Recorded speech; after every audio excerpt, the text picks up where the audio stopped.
রাধে রাধে রাধে রাধে গৌর প্রেম খাওয়ালাম তো পেট ভরে আমার যা মনে হয়, কিন্তু সেই হিসাবে স্পিড দেখতে পাচ্ছি না। বুঝলেন একটা জিনিস এখানে বাদ দিয়ে দেবো একবার কি? হরিদ্বার ভ্রমণের দ্বিতীয় পর্বে আপনাকে অনেক অনেক স্বাগতম মিত্র। বৃন্দাবন থেকে এসেছিলাম হরিদ্বারে আমি একা। কিছু ভক্ত কলকাতা ব্যারাকপুর থেকে আসছেন, ওনাদেরকে নিয়ে দুদিন ভ্রমণ পর্ব চলছে। তার দ্বিতীয় পর্ব আপনি আজকে দর্শন করছেন। আজকে এই হরিদ্বারের লোকাল সাইট সিন করাবো, যেখানে বড় গাড়িতে করে চড়া তো সম্ভব নয়, ছোট টেম্পুতে করে ঘন্টা ৩-৪ মধ্যে সেরে ফেলবো। আর এই ৩-৪ ঘন্টার মধ্যে কিন্তু অনেক দর্শন রয়েছে। সেই রাজা দক্ষের বাড়ি রয়েছে, আরও অনেক মন্দির, চণ্ডীমাতার মন্দিরের রোপওয়ের ব্যবস্থা আদি সব কিছু বিস্তারিত সম্বন্ধে আলোচনা করব এবং আপনার অভিজ্ঞতাকেও আপনি অনেকটা বাড়িয়ে নিতে পারেন আমাদের সাথে। তো চলুন, আজকে আমরা যে হোটেলে রয়েছি, অমিত দাদার হোটেল, সেই হোটেলের সামনে থেকেই আমাদের যাত্রা শুরু করছি। সব ভক্তদেরকে নিয়ে একে একে খুব আনন্দের সাথে কিন্তু প্রতিটি স্থান দর্শন করব। অনেক মজার মজার গল্পও হবে আর ধামযাত্রার মজাও নেওয়া হবে। তো চলুন ভিডিওটি শুরু করা যাক।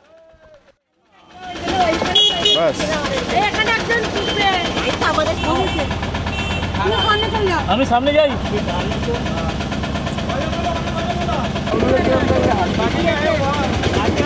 না না না, মাদাগারাম নীলকণ্ঠ কোথায়?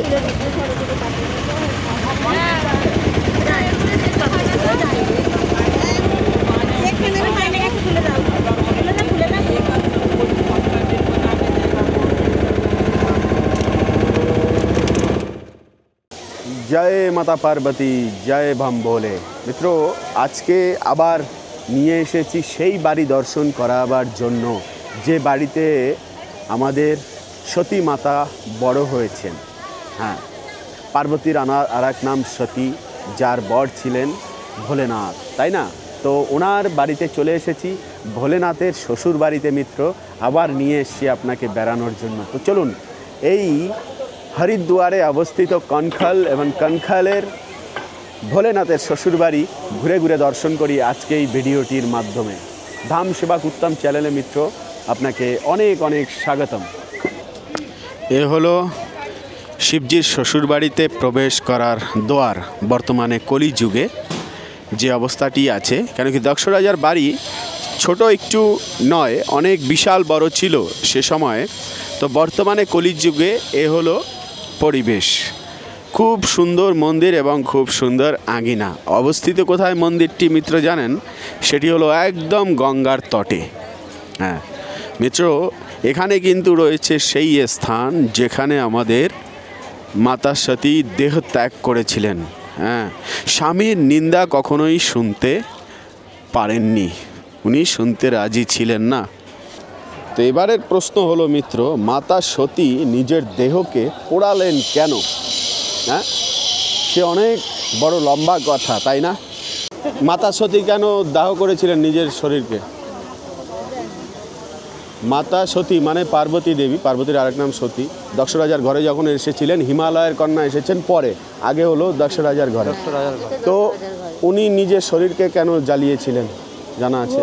ওর মাকে ওর মাকে মানে পার্বতীকে নিমন্ত্রণ করেন বলে যজ্ঞে নিমন্ত্রণ করেনি, এই কারণে জোর করে ওকে বারণ করেছিল, আমায় যেন নিমন্ত্রণ করে নিয়ে যেতে হবে না। গিজলো বলে জোর জবরদস্তি নিয়ে গিয়ে ও যখন গিজলোকে অপমান করেছিল, বেরিয়ে যাবেন। আচ্ছা, কিন্তু শাস্ত্র তো বলছে অন্য কথা। শাস্ত্র বলছে স্বামীর নিন্দা শুনতে রাজি হননি। এখন তাকে নিমন্ত্রণ করুক আর না করুক, পার্বতীর কি আসে যায়, কোনো প্রবলেম নেই। কিন্তু দক্ষ যজ্ঞে এসে উনি শুনতে পেলেন শিবজিকে যেভাবে ছোট করা হয়েছে, যেভাবে নিন্দা করা হয়েছে, উনি তো কান চেপে ধরে, আর সেই জ্বালা যে এত বড় মহাবৈষ্ণব শিবজির মহিমা কি এই দক্ষ রাজা জানে না, এ মূর্খ অমুক সব, নিজের বাপকে তখন আর মানেনি। কেন? স্বামীর বাবার থেকে উপরের স্থান হলো স্বামীর।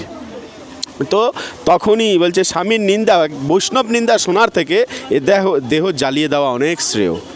এ দেহ সেই নিন্দা শোনার যোগ্য নয়, সে কারণেই উনি তাহলে কিন্তু কলিযুগে কি হচ্ছে, তার বিপরীত কি হচ্ছে? তার বিপরীত সারাদিনে 2-4 বার স্বামীর নিন্দা হবেই। কলিযুগে শিব দুর্গা নাচছে, পাল্টা বদল হয়ে যাচ্ছে। পাল্টা বদল হয়ে যাচ্ছে মানে দুর্গা নাচছে আর আপনি শিব চুপ করে না, দেখছেন। ও পাল্টা পাল্টি হয়ে যাচ্ছে, সব চেঞ্জ হয়ে যাচ্ছে। আচ্ছা আচ্ছা, বেশ। পুরো এত সুন্দর ভিডিও হচ্ছে, তাতে মনে শান্তি হবে না? হ্যাঁ, ছবির দিকে পড়ে আছেন, পুরো একটা হিস্টোরি চলছে এখন একদম। সবাই বাড়ি গিয়ে দেখবেন কোথায় কোথায় গিয়েছিলেন। যাই হোক, এই হলো সেই যজ্ঞস্থলী, ভিতরে আছে। এই মন্দিরের ভিতরে ক্যামেরা কিন্তু একদমই অ্যালাউ নেই, যদিও বা ছোট ক্যামেরা ছিল বলে চোখে পড়ে। তো এই যজ্ঞশালা এবং যজ্ঞশালার পরেই চলে আসে সেই স্থানটি যেটি হলো সতীকুণ্ড নামে পরিচিত, এবং সতীকুণ্ড দর্শন করেই কিন্তু উপরে আবার মন্দির থেকে বেরিয়ে যাওয়ার মার্গ রয়েছে। তো দেখুন, এই সেই পবিত্র স্থান।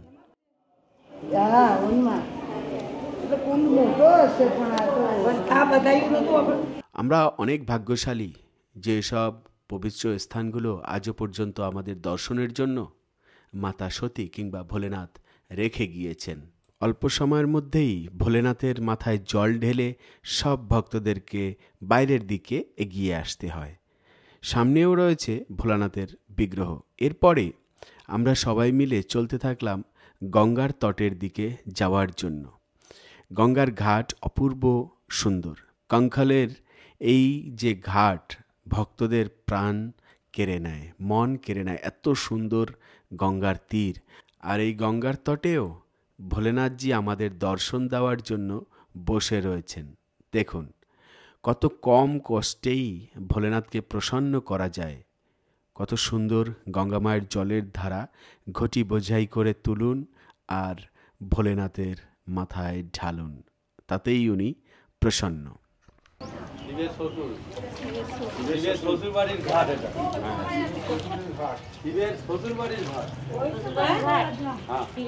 শিবের শ্বশুর বাড়ির ঘাট এটা, এটা হচ্ছে শিবের শ্বশুর বাড়ি। আমরা যেটা ঢুকেছিলাম ওই তো সতী দেহ ত্যাগ করেছিল তো ওখানেই তো বাপের বাড়িতে এসে দেহ ত্যাগ করেছিল। মাথায় জল দিয়েছো? আচ্ছা গঙ্গায় জল দিয়েছেন ওই মন্দিরটা। পাশে রয়েছে ভগবান শ্রীকৃষ্ণের খুব সুন্দর একটি মন্দির। রাসের বেদি রয়েছে, রাধা কৃষ্ণ সেখানে বিরাজমান রয়েছে। এই স্থানটি দর্শন করে আবার আমরা সবাই এগিয়ে চললাম আরেকটি নতুন দর্শনীয় স্থানের উদ্দেশ্যে। একে একে কিন্তু সব দর্শনই করানো হবে, সঙ্গে থাকবেন। চণ্ডী মাতার মন্দির, পায়ে হেঁটেও যাওয়ার রাস্তা আছে, প্রায় 8 কিলোমিটারের মতো পড়ে। আর এইটা থেকে গেলে পরে রোপওয়েতে যাওয়া যায়, খুব তাড়াতাড়ি চলে যাওয়া যায়। তো এবারে কথা হলো, সবাই চলে গেলেন, সবাইকে ছেড়ে দিলাম, একদম রোপওয়েতে করে উপরে দর্শন করে চলে আসবে। আর আমার কাছে পয়সা নেই, আমি যেতে পারলাম না, দুঃখের বিষয়। বিশ্বাস হলো না, না? যাই হোক, মজা করলাম একটু। আমি গেলাম না, যেহেতু গাড়ির কাছে আমি থাকছি আর কি।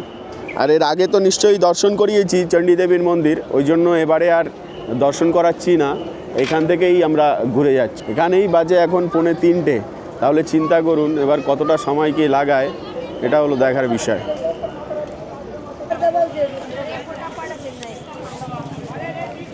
তো পাবন ধাম, কাছের মন্দির, এবার হলো দর্শনের পালা। লাইট বন্ধ হয়,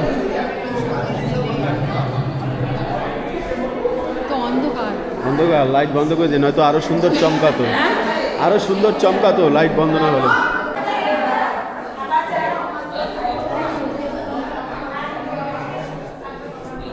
भगवान विश्वरूप देखिए ना अर्जुन के कुरुक्षेत्र रणांगन में। हाँ हाँ, बहुत बड़े हो गए, तो 11 साल के थे। আসুন আসুন,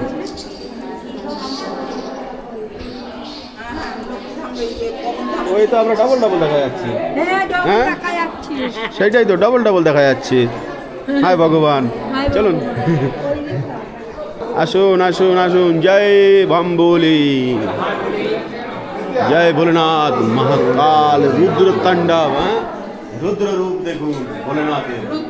হ্যাঁ, সামনে শান্ত আর পিছনে দেখেন, অতএব খুব সাবধান। হ্যাঁ, শিব তাণ্ডব দেখেছেন, ওই যে পিছনে সেই রূপ। কি বলে সরি, ওয়াও, এ হলো কাচের রথ। সম্পূর্ণ মন্দিরের বেশিরভাগ কারুকার্য সব কাঁচ দিয়ে তৈরি। এ হলো আমাদের অর্জুন বসে রয়েছে, সারথি কৃষ্ণ। হ্যাঁ, অর্জুন এবং কৃষ্ণ।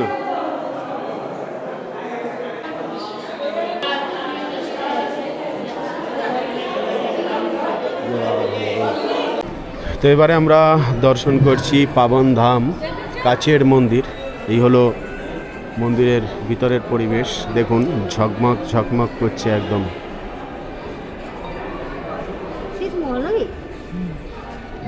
जय राधे। ये हलदार राम और कृष्ण, लांगल देखे बुझलाम बलराम और कृष्ण। आज भी हनुमान। ये हलो हमारे गंगा माँ, जय गंगा मैया की जय हो। রাধে রাধে রাধে রাধে। গৌর প্রেমানন্দে খাওয়ালাম তো পেট ভরে আমার যা মনে হয়, কিন্তু সেই হিসাবে স্পিড দেখতে পাচ্ছি না। না, কারণ- শুনো না। বুঝলেন? না, না, একটা জিনিস এখানে বাজছে দেবো একবার। কি খঞ্জনির সামনে খঞ্জনিটা বাজানো হয়নি। ঝনঝনি বাজানো হয়নি? বৃন্দাবনে হবে তো একবার বাজছে দিই না। দেন না, বাজিয়ে দেন, দেখবেন উপর থেকে ফুল পড়বে, কিন্তু সে ফুল দেখা যাবে না। এই তো বেশ, রাধে রাধে।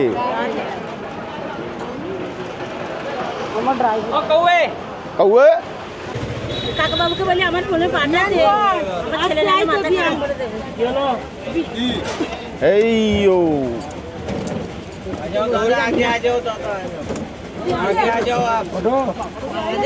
তুমি আগে তো জ্যাকেটটা খুলে ফেলো, তুমি যা গরম হয়ে।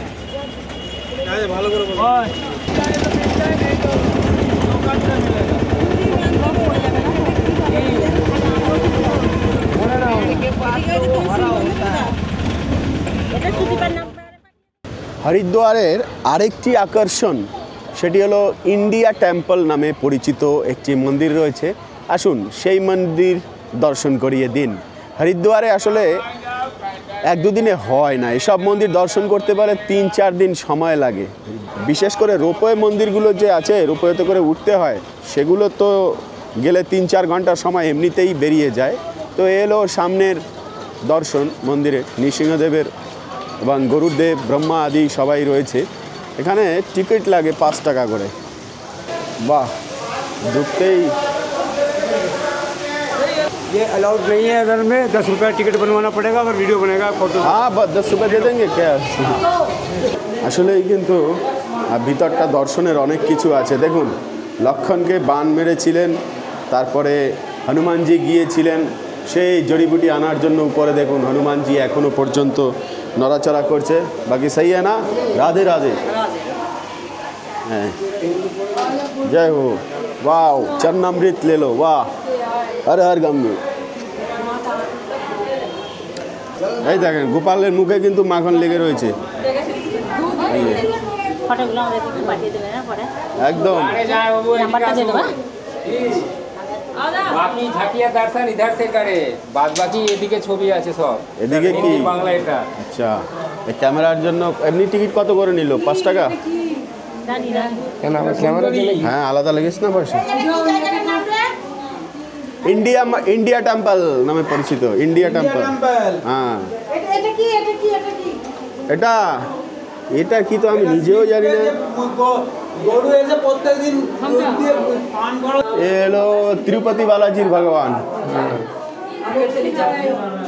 আমাদের সব করা রাধা কৃষ্ণ কি জয়। রাধা কৃষ্ণ এটা লক্ষ্মী নারায়ণ জগন্নাথ। বাবা, এত এত ভগবান সিরিয়ালে থাকলে তো চেনা মুশকিল হয়ে যায় মাঝে মাঝে। জয় জগন্নাথ। জয় জগন্নাথ স্বামী নয়ন পথগামী, নয়ন পথগামী ভাব তুমি। বদ্রীনারায়ণ ভগবান। আর ভগবান এক, কিন্তু এবার সাইডে মিরর লাগানোর কারণে মনে হচ্ছে যেন অনেকগুলো, है ना, ज़्यादा दिख रहे हैं मिरर के कारण, शीशा के कारण। ये शनि देवता, अरे शनिदेव भगवान।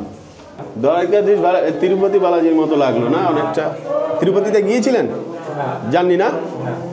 শীর্ষায়নে আছেন, শীর্ষনাগের শয়নে থাকেন। ভগবানের সজ্জা হলো সর্প, কে? সে হলো শীর্ষনাগ। बोलो शीशनाग भगवान की जय, शीर्षैया की जय, लक्ष्मीपति की जय। জয়। হ্যাঁ, শেষনাগ, যা যিনি হলেন বলরাম। এ হলো সম্ভবত গরুড়দেব না ইন্দ্রদেবতা মনে হয়, সম্ভবত না, না অর্জুন এবং কৃষ্ণ। পিছনে কুরুক্ষেত্রের সিন দেখে বুঝতে পারলাম অর্জুন এবং কৃষ্ণ। ভৃগু রাজা মানে মইয়ের যে শিবকালী মানে হচ্ছে যে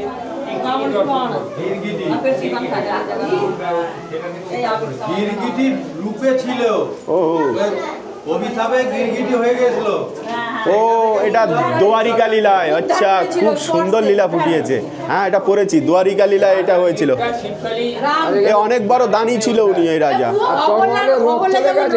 হ্যাঁ, ও দান ভুল করার কারণে এটা হয়েছে, বুঝতে পেরেছেন?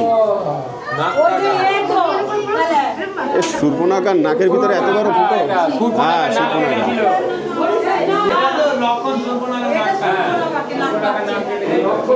ওরে বাবা রে বাবা, এটা কি?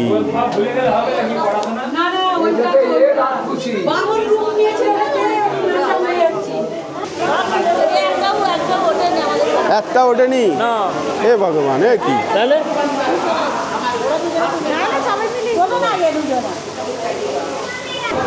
রাধে রাধে, রাধে রাধে।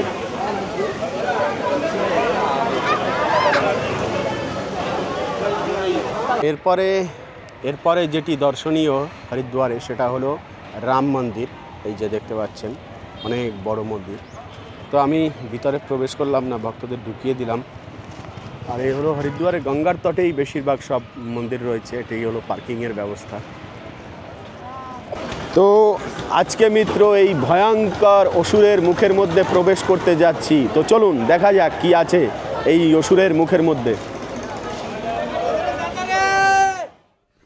মিত্র, এভাবেই হরিদ্বার কিন্তু একদিনেই ঘুরে ফেলা যায়। তবে ঋষিকেশ নয়, ঋষিকেশ, মৌসুরী কিংবা নীলকণ্ঠ মহাদেব আদি দর্শন করার জন্য আরও দিনের প্রয়োজন হয়। সেটি কিন্তু পরবর্তী ভিডিওতে অবশ্যই দেখতে পাবেন। তাহলে মিত্র, আজকের এই পর্বটি কিন্তু এই অবধি।